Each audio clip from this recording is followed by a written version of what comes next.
The days after Moses rested with his ancestors carried an unusual stillness across the plains east of the Jordan. Israel stood poised between memory and promise, between the wilderness that had shaped them and the land long spoken of to Abraham, Isaac, and Jacob. Into this moment stepped Joshua, son of Nun, the one who had walked in Moses' shadow, learned in silence, fought Amalek with endurance, and remained steadfast when others trembled.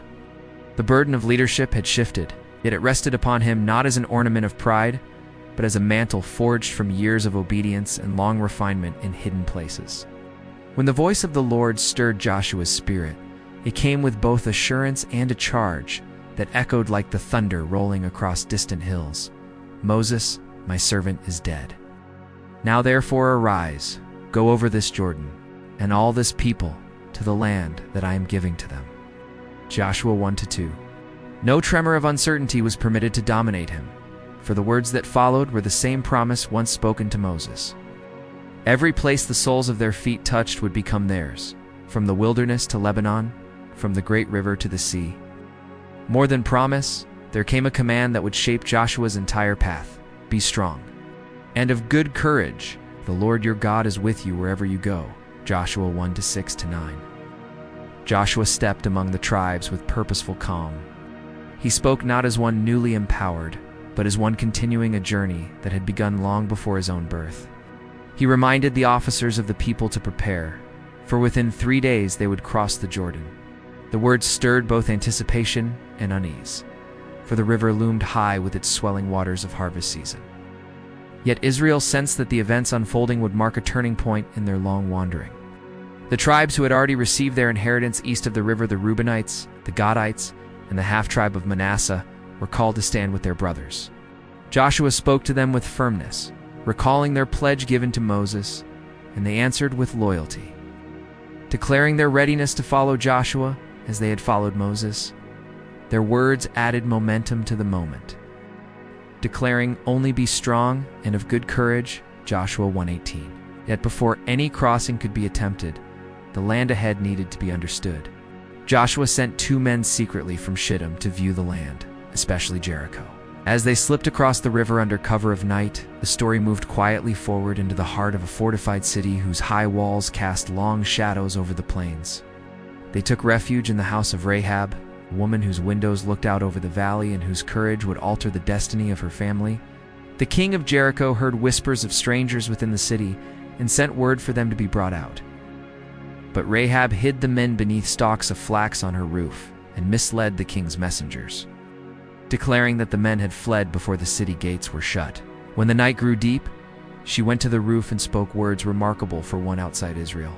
She confessed fear had seized Jericho, for they had heard of the Lord drying the Red Sea and delivering Israel from kings beyond the Jordan.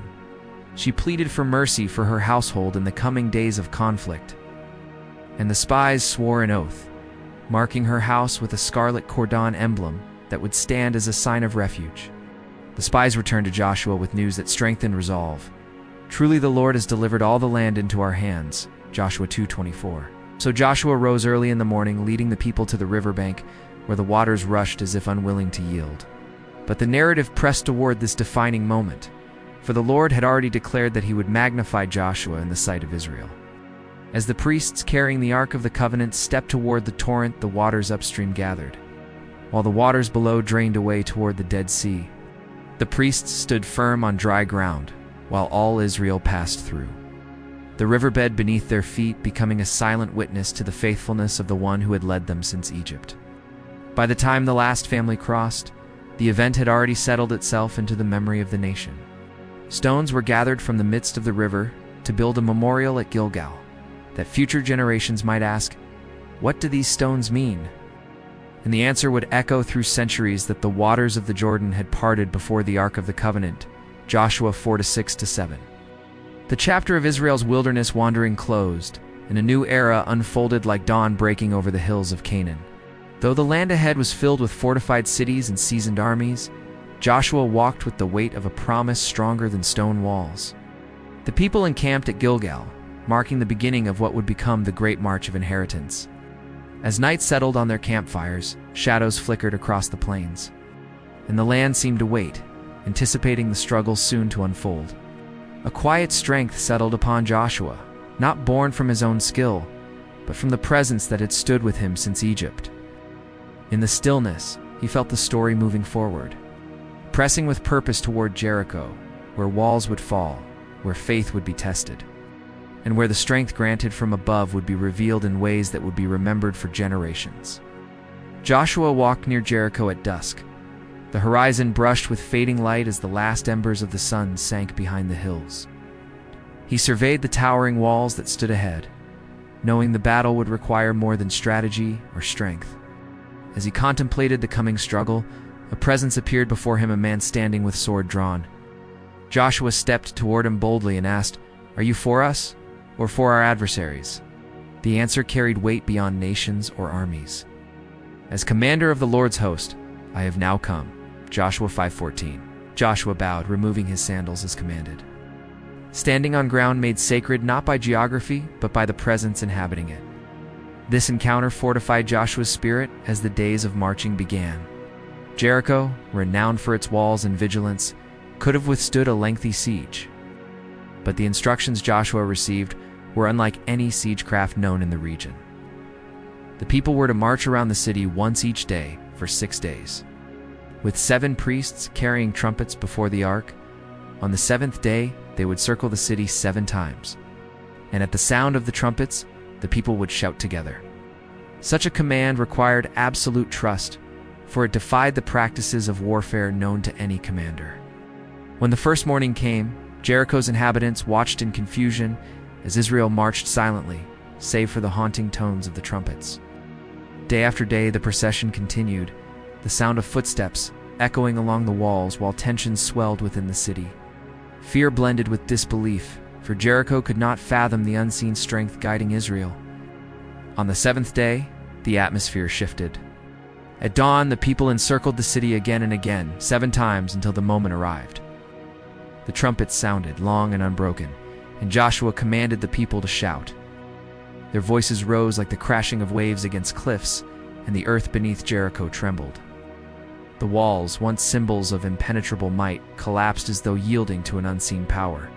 Israel surged forward and took the city, sparing only Rahab and her family, who waited beneath the symbol of the scarlet cord. Joshua 6:22-25. The victory reverberated across Canaan, unsettling kings and tribes who now saw Israel not as wanderers, but as a rising force. Yet the momentum halted abruptly at the small city of Ai. A group of warriors went ahead, confident in the simplicity of the task, but they were driven back in defeat. Joshua fell before the ark, grieving the loss and confusion. But the Lord revealed the reason. Achan had taken forbidden plunder from Jericho, bringing guilt upon the camp. Joshua 7:11. Only when the wrongdoing was brought to light and judgment executed did strength return to Israel.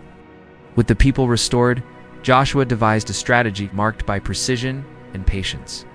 He set an ambush behind the city while others advanced openly. When Ai's defenders rushed out to pursue what seemed a retreat, the hidden force rose, captured the city, and set it aflame. At Joshua's signal, the main force turned, trapping Ai between 2 bands of warriors. The victory secured Israel's footing in the hill country, and the people gathered to renew the covenant. Building an altar on Mount Ebal and reading aloud the blessings and warnings given through Moses, Joshua 8:30-35, the words carried across the valleys as a reminder of the ancient bond between Israel and the one who guided them. Canaan was not passive. The kings of the region stirred, forming alliances to resist the encroaching nation. The Gibeonites, fearing destruction, devised a ruse. They came with worn garments and dry provisions, pretending to be travelers from distant lands. Israel, failing to seek counsel, made a covenant of peace with them. Days later, the deception was revealed, yet Israel honored the oath, signing the Gibeonites to serve as woodcutters and water-bearers. Though the deception troubled Joshua, it opened the door to another stirring conflict. For when 5 Amorite kings heard that Gibeon had aligned with Israel, they gathered their armies and marched to punish the city. The Gibeonites sent word to Joshua, pleading for aid. Joshua ascended from Gilgal through the night with his warriors, and the Lord spoke words that echoed those heard at the Jordan. "Do not fear them, for I have delivered them into your hand. Joshua 10-8. The battle that followed became one of the most astonishing events in Israel's memory. As the armies clashed near Gibeon, panic seized the Amorites, and they fled down the slopes of Beth-horon. Great hailstones fell from the heavens, striking down more warriors than Israel's swords. Realizing that daylight was slipping away and the victory not yet complete, Joshua uttered a plea in the presence of the people. Sun, stand still over Gibeon, and moon in the valley of Ajalon. Joshua 10:12. The day stretched beyond its appointed boundary until the battle concluded, marking a moment preserved in the Chronicles of Israel. The 5 kings hid in a cave at Makkedah, but they were found, brought before Joshua, and executed as symbols of the downfall of those who opposed the advancing nation. Their bodies were cast into the same cave, sealed with great stones that remained as a visible reminder of their failed coalition.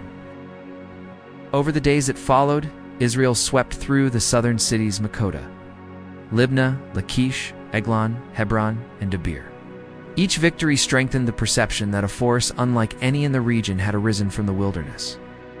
The narrative pressed northward to meet another mighty alliance under King Jabin of Hazor. His coalition included horses and chariots as numerous as the sand by the seashore. Yet Joshua struck them suddenly at the waters of Merom. Their armies dissolved under Israel's assault, and Hazor, the head of all those kingdoms, was burned with fire. Joshua 11-9.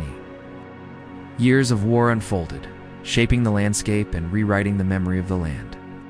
By the time the northern and southern coalitions were subdued, the land breathed with a new stillness.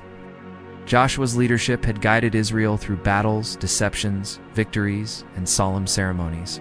The story shifted from war to settlement, from conquest to legacy, though the challenges of unfinished regions still required vigilance. And as the sun dipped low across the land that had once seemed unreachable beyond the Jordan, Joshua's strength revealed itself not only in battle, but in faithfulness to the calling placed upon him. The land settled beneath the quiet rhythm of new beginnings. After the long march of conquest, the dust of conflict slowly drifted into memory, and Israel stood on the threshold of inheritance. Joshua, now older but still carrying the steady fire of purpose within him, surveyed the stretching hills and plains with a sense of solemn responsibility. The victories had been fierce, the campaigns relentless, yet pockets of resistance remained, and the work of distributing the land was now the weight resting upon his shoulders. Shiloh rose as a central point for the tribes. It's no longer wandering, but gathering under the canvas of the tabernacle that had followed them through wilderness years. The ark rested in its place, and from its presence the tribes understood that the story of Israel was far from finished. Joshua assembled the 7 tribes who had not yet received their full inheritance. He spoke with the firmness of a leader who knew the land must not remain idle, nor the tribes divided by delay. He commanded that men be chosen to walk the breadth of the country, to record its towns and boundaries, and return with their findings so that lots could be cast before the Lord. Joshua 18:4-6. These scouts moved through valleys lined with olive trees, across ridges where the wind carried scents from distant fields, and into towns whose stones whispered of ages before Israel approached their borders. In their footsteps, the old world met the new, and the inheritance promised generations earlier began to take shape. When they returned, Joshua cast the lots at Shiloh, dividing the territories with a sense of sacred obligation. Benjamin received a region nestled between Judah and Ephraim mountains, ravines, and fortified sites that would one day be woven into the stories of future kings. Simeon's inheritance lay within the territory of Judah, for Judah's portion had been too great for them alone. Naphtali, Asher, Issachar, Zebulun, and Dan each received their regions. But while the tribes received their inheritance, Joshua remained without a personal portion. Only when the divisions were completed did Israel grant him the town of Timnath-Serah in the hill country of Ephraim. There he built his dwelling. It's a simple and steady place reflecting the character that had guided him through decades of service. Yet even with the setting of roots, the story around him was far from still. Caleb, son of Jephunneh, stepped forward with the strength of a man whose spirit had not aged with his years. At 85, he recalled the days when he and Joshua alone returned from Canaan with faith rather than fear. He spoke boldly, reminding Joshua of the promise given through Moses that the land he had trodden as a younger man would one day be his inheritance. His eyes still blazed with the fire of challenge as he asked for the hill country of Hebron, where the Anakim, the giants of old, dwelt. Joshua blessed him, granting him the region. And Caleb drove out the Anakim with the vigor of a warrior, unbowed by time. Joshua 14, 2:6-14. His story echoed through the camp as a reminder that strength was not measured by age, but by resolve. Yet even with the allotments completed, shadows lingered from towns and strongholds not yet subdued. Tribes faced pockets of resistance-fortified cities, powerful groups, and long-established cultures that had not yielded during the early campaigns. Joshua understood the danger of complacency, for if the people allowed these strongholds to remain, they would become snares in the years ahead. He called the tribes together and reminded them of the charge laid upon them. Though he had led the major campaigns, each tribe was responsible to press forward, to fortify their borders, to root out the remaining threats, and to take full possession of what had been given. The land was theirs by promise, but possession required endurance. As the tribes dispersed to settle and strengthen their territories, a moment of division threatened the unity Joshua had labored to uphold. The tribes east of the Jordan, Reuben, Gad, and the half-tribe of Manasseh, turned to their allotted regions, but built a great altar beside the Jordan, visible from the camp of Israel. News reached the western tribes, and concern erupted like wildfire. They gathered at Shiloh, ready for war, believing their brothers had built an altar in defiance of the law. Before conflict could break out, Phinehas, son of Eleazar, was sent with leaders from each tribe to confront the eastern tribes. The air trembled with tension as the delegation crossed the river, prepared for the worst. But the eastern tribes spoke earnestly, explaining that the altar was not meant for offerings, but as a witness, a memorial so future. Generations would know that they too belonged to Israel, despite the river that separated them. Joshua 22:21-29. Hearing this, the anger dissolved, replaced by relief and gratitude. The altar was named Witness, standing as a symbol of unity rather than rebellion. Joshua felt the weight lift from his heart. For division far more than armies had the power to weaken the nation's strength. The land no longer echoed with war as it once had, yet maintaining unity required as much strength as any battlefield encounter. Through these years of settlement, Joshua watched with the discerning eye of a leader who had endured both the wilderness and the battlefield. He saw the tribes planting vineyards where thorns once grew, children running along paths where armies had marched, flocks grazing in meadows that had been silent for generations. The land was taking shape under Israel's hands, yet beneath this peaceful exterior lay the quiet truth that the story of conquest was transforming into a story of legacy. As the seasons turned and the hills shifted from green to gold with ripened grain, Joshua felt the slow approach of age upon his body. But his spirit remained steady, anchored in the memory of every word spoken to him from the time Moses laid hands upon him. The land was not yet fully subdued, and the people would need counsel to remain steadfast in the years to come. As Joshua advanced in years, a hush of gravity settled upon Israel, for they sensed a milestone approaching. The man who had led them across a parted river, struck down kings, and secured inheritance was nearing the close of his earthly journey.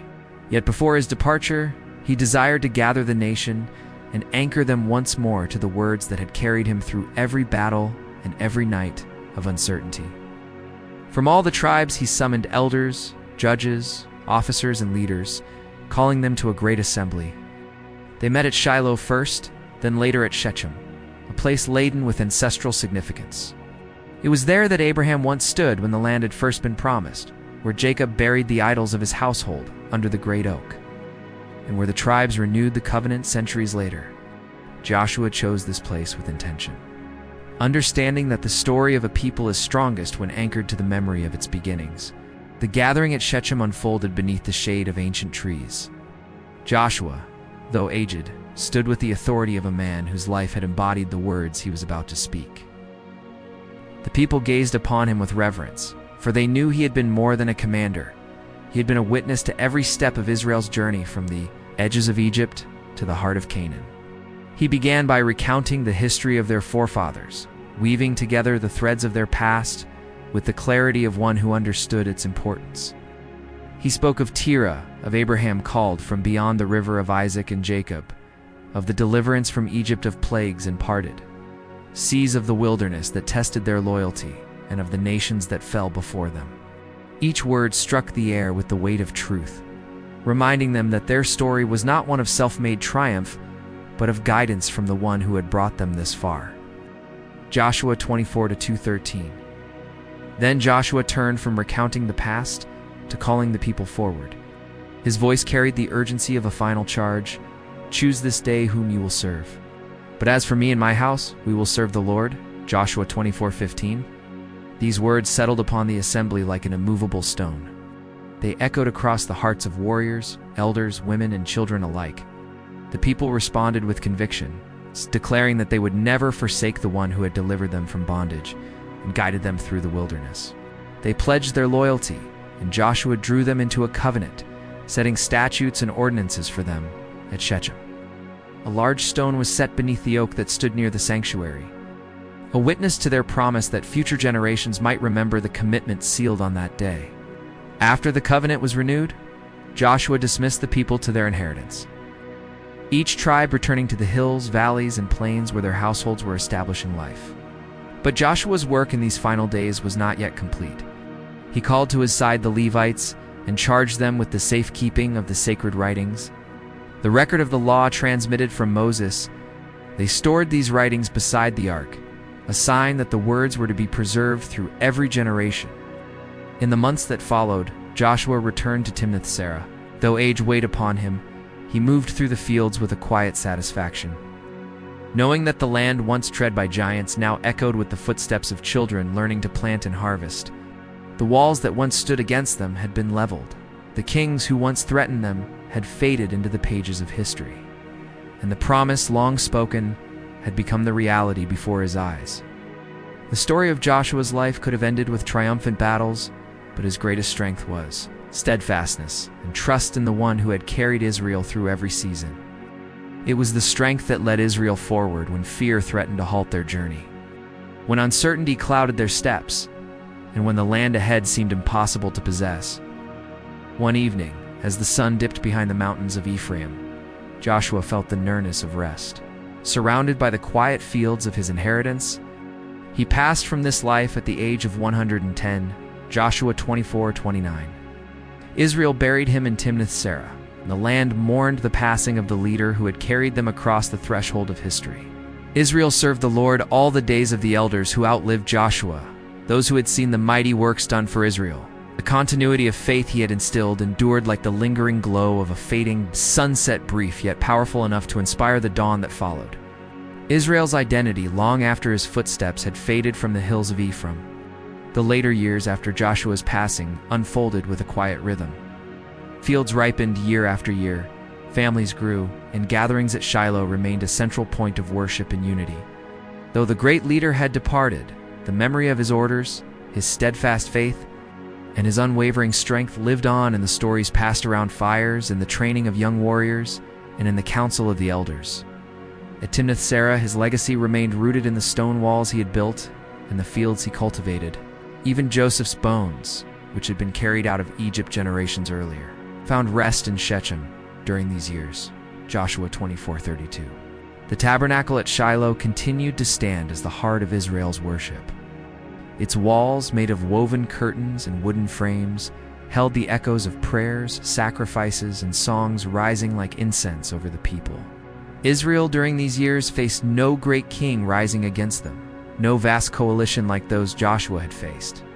But the absence of external threats did not remove the need for vigilance. For the land itself carried ancient influences, customs, practices, and rituals of neighboring peoples that carried the temptation to drift from the covenant. Joshua had warned them repeatedly that the greatest threat to their future would not come from armies or walled cities, but from forgetting the one who had given them the land. The elders remembered this warning. They guided the people with steady hands, urging them to cling to the law Moses had given and Joshua had upheld.